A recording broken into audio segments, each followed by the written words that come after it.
Bonjour, bienvenue à notre chaîne YouTube Jeanne Forêt Santé. Aujourd'hui, nous allons parler des huiles essentielles qui s'appellent Mandavashata ou bien le Cinnamusma fragrans en termes scientifiques. Tout d'abord, c'est quoi la définition des huiles essentielles?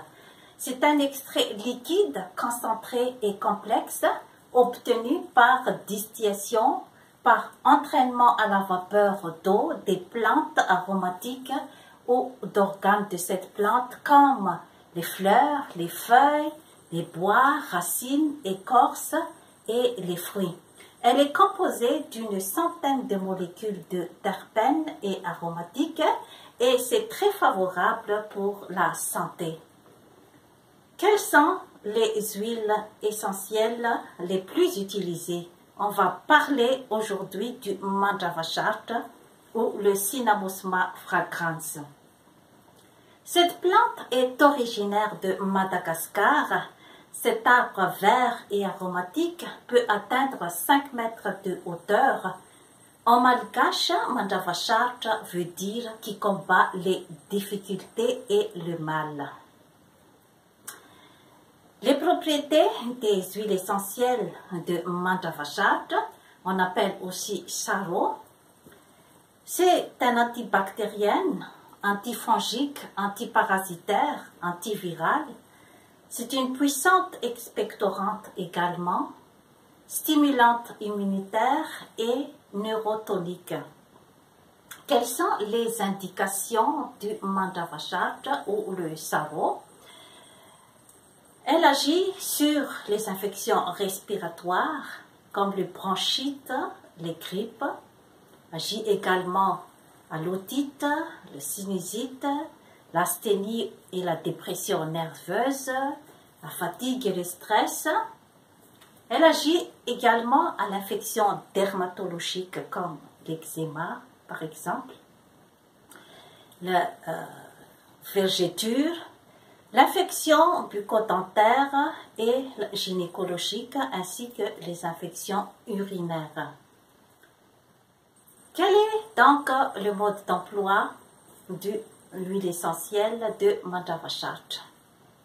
On peut faire comme un genre d'application cutanée ou massage pour les infections dermatologiques comme l'eczéma, la vergeture ou les mycoses ou les traitements anti-stress. Donc, on prend quelques gouttes des huiles essentielles et on fait le massage sur la partie où il y a des problèmes dermatologiques comme les eczémas. On peut également aussi faire des massages pour enlever le stress et la fatigue. C'est très réputé pour être neurotonique, c'est-à-dire qui soulage énormément la fatigue et ça relaxe également la personne. Au point de vue voie respiratoire, il y a deux façons de les utiliser, soit par inhalation ou par diffusion des huiles essentielles pour que pour que les huiles essentielles agissent directement dans la voie respiratoire. Elle agit également sur le bien-être, la sérénité et les défenses immunitaires, car les odeurs aromatiques, ça donne vraiment des effets pour l'humeur de la personne qui sent les odeurs des huiles essentielles. Il y a deux sortes d'inhalation. Il y a l'inhalation humide ainsi que l'inhalation sèche. Je vais vous montrer comment on utilise l'inhalation humide.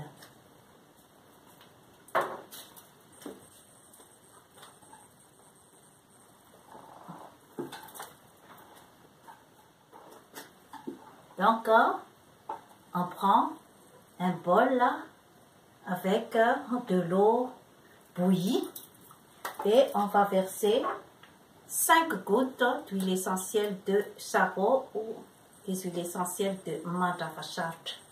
1, 2, 3, 4, 5.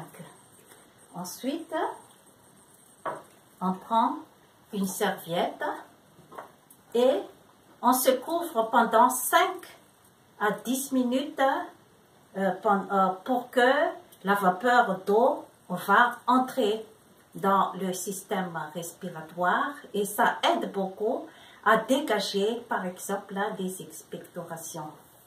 Je vais vous montrer comment on fait.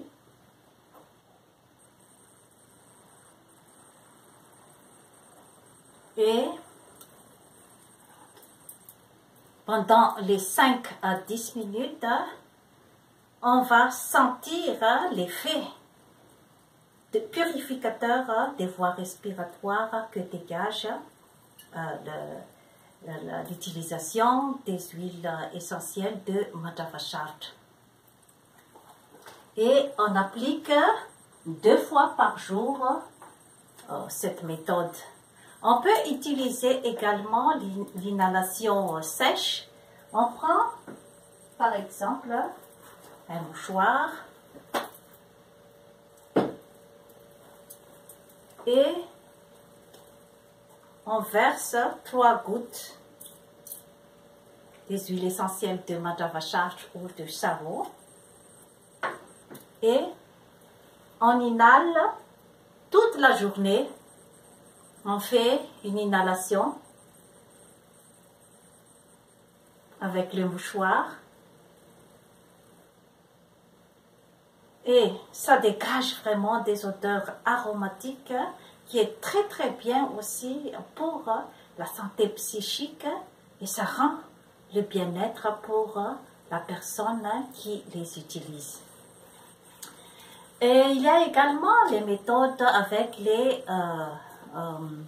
brumisateurs, c'est-à-dire que on met de l'eau dans le diffuseur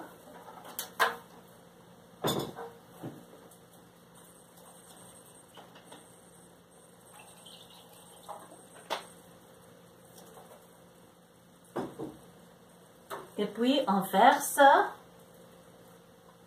5 gouttes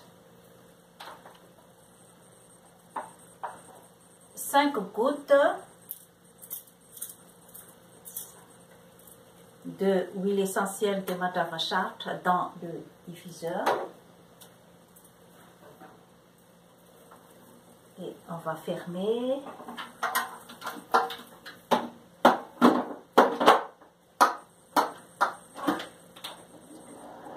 Et on déclenche l'air.